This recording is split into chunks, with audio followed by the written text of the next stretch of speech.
Greetings. In this video, I want to show you how to turn off the filter light on your dehumidifier, and it doesn't matter what brand that you have. It doesn't matter if it's a GE, if it's a Hisense, whatever brand that you have. There's basically 3 different ways to do it depending on the model number that you have or the model that you have. This particular one is a GE, for example. So the short answer is while it's on, you want to turn it off and you want to change the filter. And so the majority of them are in the back. They can be on the sides. So for example, with this GE, it just basically pops up like this. That's the filter.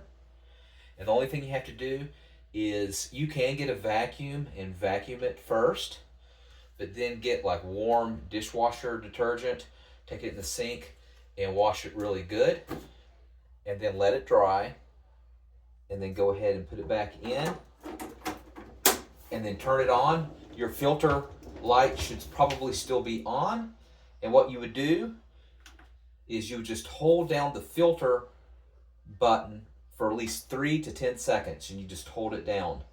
Now, small little tip, on average, filter lights come on after 250 hours of use, operation use, and it'll do it automatically. It doesn't necessarily detect that the filter is dirty. It just knows it's been operating for 250 hours.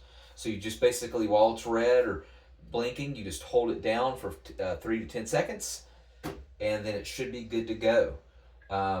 There'll be a reset button sometimes on the panel. Sometimes they are on the side. So look for the reset button, and then just hold the reset button down for 3 to 10 seconds. And then, of course, you would do that after you clean the filter. Last but not least, if that does not work, if you don't see that option, what you would do is simply turn it off, unplug it from the wall, and we're going to keep it unplugged for about 3 minutes. Plug it back in,